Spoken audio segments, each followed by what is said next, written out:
আচ্ছা, একটা সত্যি কথা জানো, আমি চাইলে হয়তো তোমাকে ভুলে যেতে পারতাম।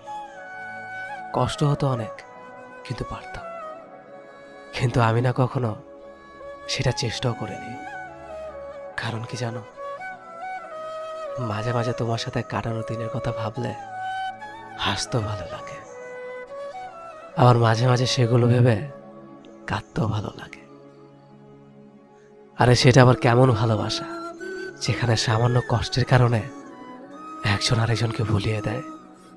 কবুল শব্দটা শুনে কেউ একজন স্বস্তির নিঃশ্বাস ফেললো, অন্যদিকে কেউ বেঁচে থাকার উৎস হারালো।